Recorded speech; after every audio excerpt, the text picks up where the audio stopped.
Halo guys, Assalamualaikum warahmatullahi wabarakatuh. Mengawali jumpa kita guys, hari ini ya tetap di hari yang sama, di gelombang yang sama, di acara yang sama, di frekuensi yang sama, di channel Edi Puyuh Jambi yang ada di Jambi guys. Apa kabarnya semuanya? Rekan yang ada di seluruh Nusantara, yang ada di Sabang sampai Merauke pokoknya. Salam untuk kami. Salam kerjasama semuanya, salam sehat selalu, salam untuk keluarga semuanya. Mudah-mudahan ternak kita tetap maju, ternak kita tetap sukses, ternak kita tetap tetap terjaga semuanya. Di sini ada beberapa kawan-kawan tanya, mana HP saya tadi? Nah, di luar HP-nya. Tadi ada pertanyaan kalau nggak salah, mau mulai ternak puyuh dari mana, Pak? Nah, itu. Ternak puyuh dimulai dari mana dulu? Saya bingung, Pak, misalkan. Ada itu yang tanya seperti itu kemarin itu. Mau ternak puyuh tapi bingung. Mulai ternak dari mana? Ya dari ternak puyuh. Gini kawan, kalau untuk pendapat saya pribadi, saya ditanya seperti itu. Ya berpendapat boleh ya. Berpendapat boleh. Untuk saya pribadi, kalau untuk pendapat saya itu, eh, kita mulai dari mana? Kalau dulu, ya modal itu nggak jaminan juga sih. Modal banyak, modal dikit juga nggak jamin.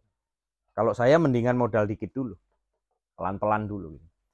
Kalau dulu saya itu mulai awal itu malah dari mencoba membuat penetasan dulu. Setelah penetasan selesai, ya intinya penetasan itu kan hangat sama kelembapan. Cuman itu, hangatnya dibatasi lewat ini mati, nanti hidup lagi segini ya sudah selesai. Terus kemudian saya netasi. Awal sayanya seperti itu. Ya kalau rekan-rekan nggak mau ribet, nggak mau bikin mesin tetas, terus nggak mau ini, ya sudah beli aja DOK-nya, beli aja anaknya gitu. Belum tahu cara ngurusinya Pak, mau beli PST, ya silahkan. Resiko pelihara PST seperti apa, terus kemudian resikonya kita DOK seperti apa, ada di video saya. Ketika kita kalau mau memulai usaha melangkah dari awal, kalau saya berpendapat kita berangkat dari nol. Artinya dari bawah. Jangan tahu-tahu beli yang sudah bertelur. Resiko terlalu tinggi kawan. Tapi kalau kita berangkat dari nol, memang perlu modal besar, enggak juga. Berangkat dari sedikit dulu. Mencari pengalaman dulu. Ilmu adalah segala-galanya dulu. Pengalaman, ilmu, pengetahuan itu adalah segala-galanya dulu bagi kita. Kita banyak modal, tapi kalau kita nggak punya ilmunya untuk apa? Morat-marit juga kan gitu. Jadi kalau cerita awal itu saya memang buat mesin tetas, merakit penetasan, kemudian saya netaskan, alhamdulillah menetas, terus ya saya lanjut, saya perkembangkan dari situ, cari telur lagi, kemudian saya ingin belajar mendalami masalah pembibitan, ya akhirnya sampai sekarang kita terlaksana dalam pembibitan. Nah kalau untuk rekan-rekan mungkin yang tidak percaya, ya saat ini pun kami netaskan terus. Karena apa? Pesanan DOK mulai agak muncul lagi gitu. Banyak yang pesan DOK pembibitan. Banyak yang pesan baru menetas. Itu dia ada di sebelah situ. Ya, kita ada di penetasan. Nah, itu, mesin kami hidup dua-duanya. Ini sore ini saya hidupkan lagi yang sebelah sini. Ini dua-duanya sore ini harus hidup. 1, 2, 3, 4. Berarti ini sekitar 5 ribuan hidup. Karena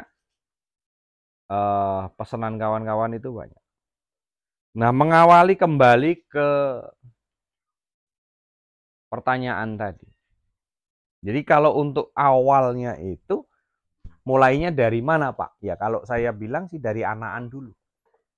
Kita pelajari dulu, kita kenalkan dulu, kita memperkenalkan dulu, terus kita mengenali dulu, kita menyimak dulu apa yang akan terjadi.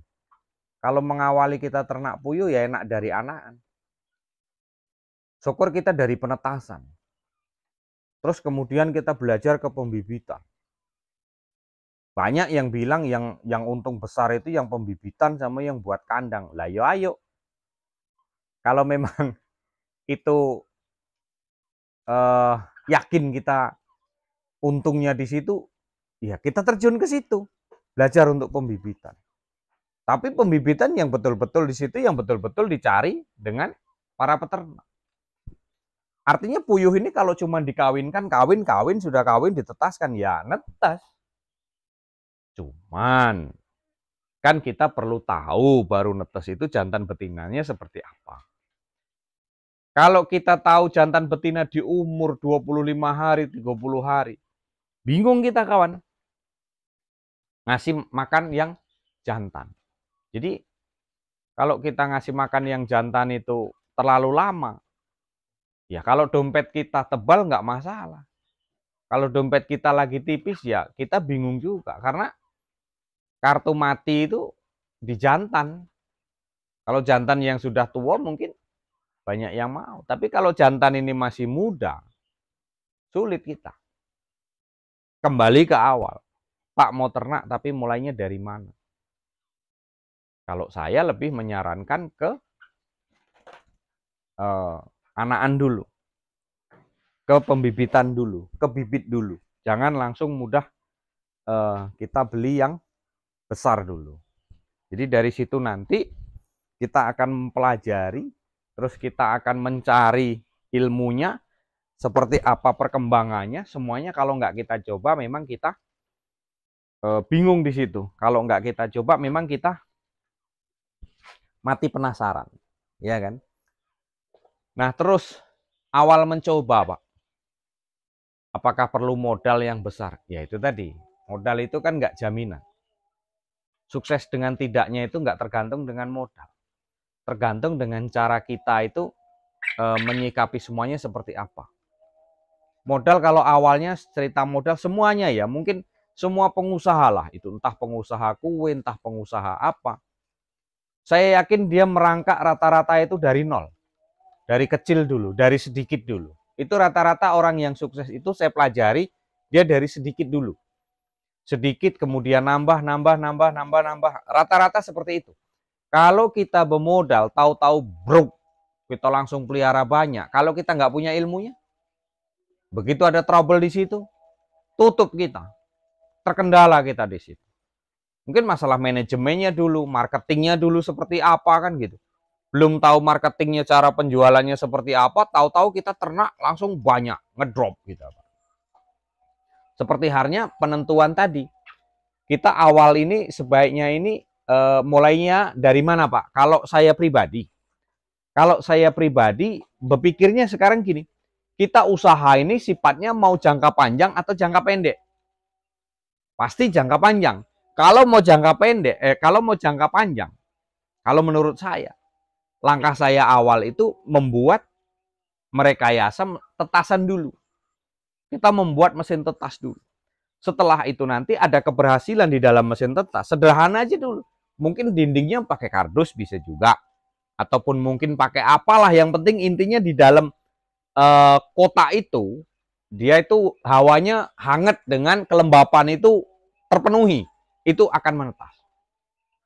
Ketika nanti sudah netas kan kita sudah dapat ilmunya, tinggal kita kembangkan, tinggal kita mungkin cari bahan yang lebih bagus, ataukah menggunakan elemen, ataukah kita menggunakan termostat, ataukah menggunakan apa, ya itu silahkan gitu loh. Nah awal mulanya dari situ. Karena apa? Prospek pemikiran kita itu kan jangka panjang, bukan jangka pendek. Kalau kita mau usaha, lika-likunya di awal bangkrut Pak, seperti apa Pak, itu wajar. Nggak berhasil Pak, mati semuanya Pak, wajar. Namanya di awal. Kalau ketika kita menetaskan, gagal di situ, bangkrut, mati semuanya, terus kita nggak mau belajar, ya sudah, batas itu kita. Batas itu kita berusaha, batas itu kita menjalani aktivitas kita. Ganti lagi akhirnya. Ganti lagi kita coba, gagal lagi. Ganti lagi. Akhirnya apa? Kita hanya mencoba terus. Kalau memang kita terjun ke bidangnya peternakan, ya intinya itu tadi. Saran saya, jangan ragu. Terus, maju terus. Kendala di lapangan, Pak. Setiap peternak pasti punya kendala, nggak cuman saya. Saya tuh perjalanannya kalau nengok Pak Edi cara ngomongnya mulus terus, nggak juga. Kendala pasti ada. Cuman itu tadi langkah di awal. Maunya Pak, kalau untuk awal kita peliharanya dari mana dulu Pak kita? Kalau saya dari merangkai mesin tetas dulu, kita dari telur dulu, terus kemudian kita beranjak mencoba kalau ini dikawinkan gimana, ini gimana, nanti maka akan terjadilah kita mungkin di pembibitan. 2 tahun saya mendalami pembibitan, akhirnya alhamdulillah jadi. Gitu ya. Ya, itulah tadi sedikit sekelumit ya tentang perjalanan penentuan apakah kita mulai ternak dari mana. Ya, kita mau ternak ini dari mana? Ya dari situ dulu. Sudah saya uraikan. Dari kita mencoba dulu, membuat penetasan dulu. Andaikan berhasil, kita lanjut.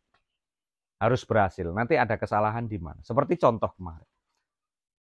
Orang baru mau usaha. Ini di Palembang. Jadi ketika pertama kali mesen telur dengan saya kirim. Nah, giliran menetas, mati semuanya di dalam telur. Nggak bisa keluar. Apa permasalahannya? Saya bilang, Pak, video call, Pak. Arahkan kamera itu ke dalam mesin tetas. Apa masalahnya nanti biar saya pelajari. Video call, Pak. Ketahuan di situ permasalahannya. Pak, ini masalahnya ini. Iya ya, Pak, iya. Ini masalahnya, Pak. Kemudian besoknya lagi nggak nyerah.